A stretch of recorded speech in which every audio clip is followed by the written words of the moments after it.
আপনাদের ব্যবসা শুরুর ও অগ্রযাত্রার গল্পটা শুনতে চাই।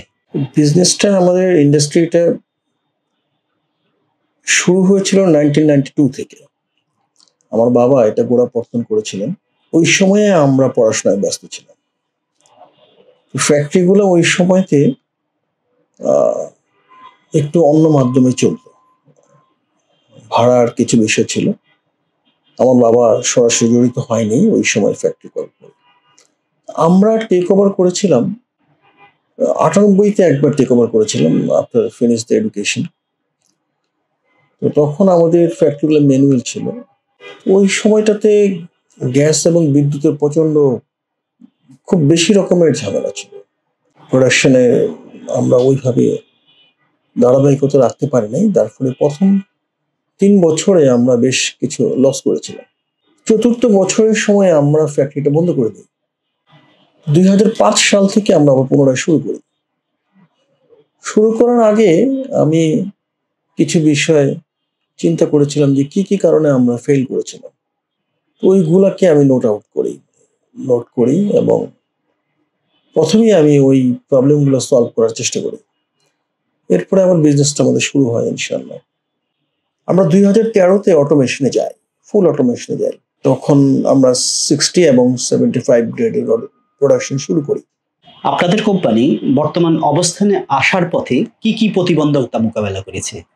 আসলে এই দীর্ঘ সময়ে যখন আমরা পাড়ি দিয়েছি, এর মধ্যে অনেক ধরনের প্রতিবন্ধকতা, সুবিধা অসুবিধা পার করে এসেছি।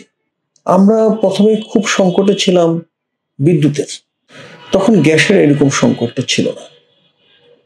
তো এমন ভাবে বিদ্যুতের সংকট ছিল যে আমরা ফ্যাক্টরি চালাতেই পারতাম না। আমাদেরকে লোডশেডিং দিত প্রতি 2 ঘন্টা পর পর। এতে আমরা বড় ধরনের আর্থিক ক্ষতির সম্মুখীন হই। তো গভর্নমেন্ট ওই সময় আমাদেরকে বলে যে আপনারা বিদ্যুতের প্রবলেম সলভের জন্য নিজেরা ক্যাপটিভ পাওয়ারের ব্যবস্থা করেন। তো আমরা পরবর্তী ক্যাপটিভ পাওয়ারের ব্যবস্থা করি এবং এরপরে আমাদের বিদ্যুতের সমস্যাটা অনেক সমাধান হয়।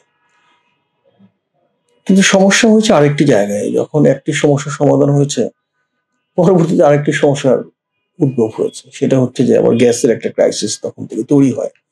এর কয়েক বছর পর থেকে গ্যাসের ক্রাইসিস তৈরি হয়, যেটা এখনো বিদ্যমান আছে।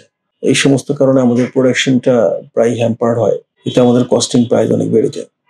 তার উপর আপনারা জানেন যে হঠাৎ করে একটা ফ্ল্যাকচুয়েশন হয়েছে ডলারের, যেটা কিন্তু আমাদেরকে বড় ধরনের একটা ধাক্কা দিয়েছে।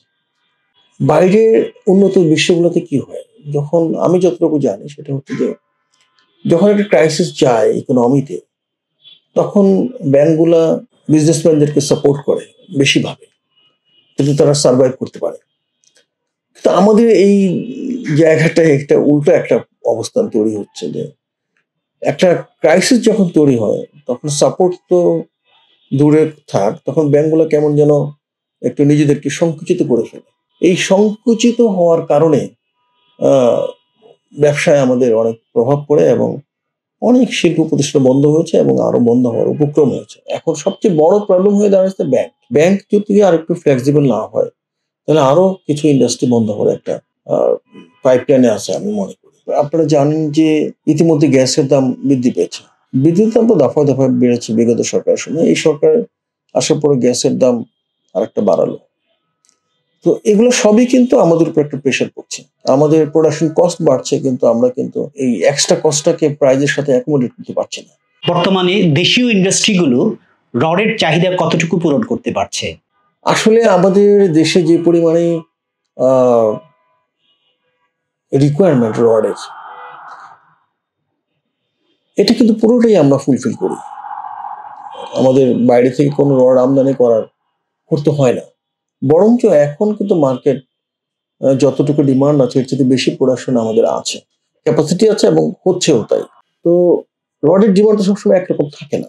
যখন বেশ কিছু প্রজেক্ট বাংলাদেশে বড় বড় প্রজেক্ট একসাথে চলেছে, সেই সময় কিন্তু রডের ডিমান্ডটা একরকম ছিল। এখন কিন্তু সেই প্রজেক্টগুলো বন্ধ হওয়ার কারণে বা শেষ হয়ে যাওয়ার কারণে নতুন কোনো প্রজেক্ট না আসাতে ডিমান্ড কিন্তু অনেকটা কমেছে। তারপরে ইকোনমি একটু মন্দাভাব যাচ্ছে টোটাল সারা বিশ্বে। নতুন করে ইনফ্রাস্ট্রাকচার ডেভেলপমেন্ট হচ্ছে, কিন্তু আরো যেভাবে হওয়া উচিত বা হওয়া প্রয়োজন সেটা অনেকটাই কমে এসেছে।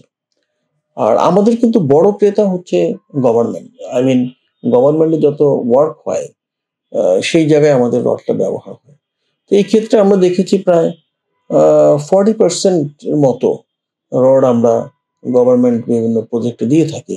এখন অনেক প্রজেক্টই আমাদের হাতে নাই বা শেষ হয়ে যাওয়ার পরে নতুন কোনো প্রজেক্ট এখন আসছে না।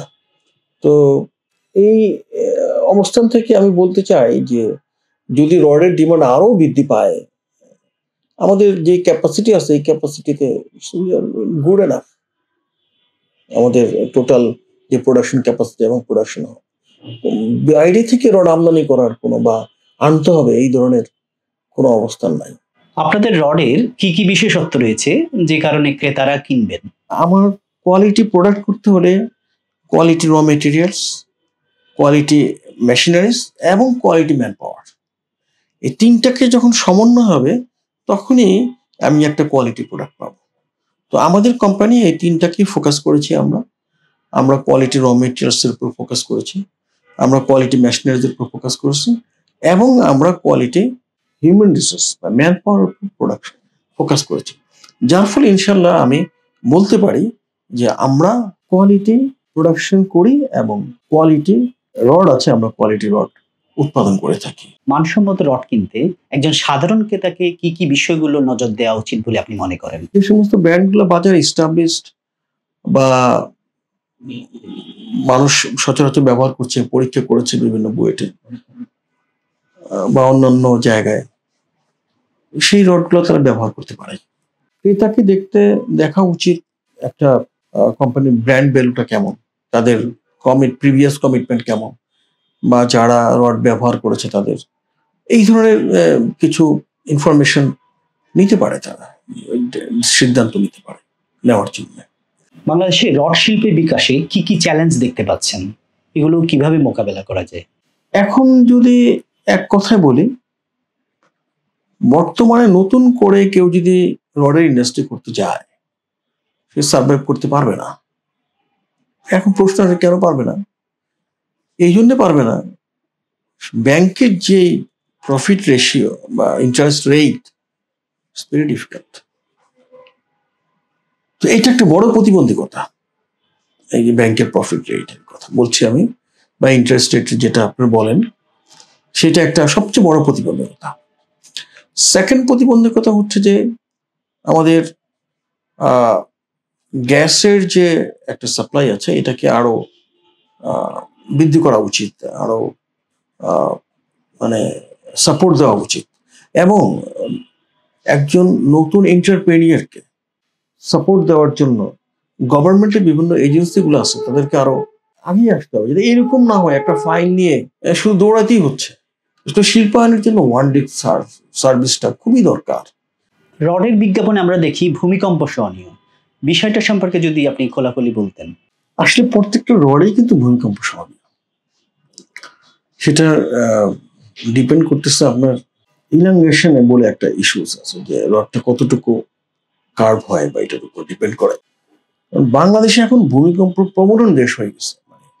এই দেখা যায় যে আগে যে পরিমাণে ভূমিকম্প হতো এখন প্রায় দেখা যায় যে রাতের বেলা কিছু ভূমিকম্প হয়েছে, সকালবেলা উঠে খবর পাই। তো এই কারণে এখন সবাই কনসাস হয়ে গেছে, ইঞ্জিনিয়ারও যেরকম কনসাস, সকলেই কনসাস, এবং এই সহনীয় যাতে থাকে, একদম 100% সহনীয় হবে না কোনোদিন। 80%, 8 বা 9 স্কেলে যদি ভূমিকম্প হয় তখন মাটি তো উল্টে যাবে, তখন আর ওইখানে রড বা অন্য কিছুর কোনো গুরুত্ব নাই, তখন টোটাল বিল্ডিংই পড়ে যাবে। সেটা হচ্ছে, তবে বর্তমানে আমরা যে সমস্ত রড প্রডিউস করতেছি এটা সহনীয় মাত্রায় ভূমিকম্প হলে এটা কোনো সমস্যা নাই ইনশাল্লাহ। এবং আপনি দেখে থাকবেন যে পরিমাণে ভূমিকম্প বাংলাদেশে হয়েছে, আল্লাহ চাহে তো কোনো বিল্ডিং এর কোনো সমস্যা হয়নি ভূমিকম্পের কারণে।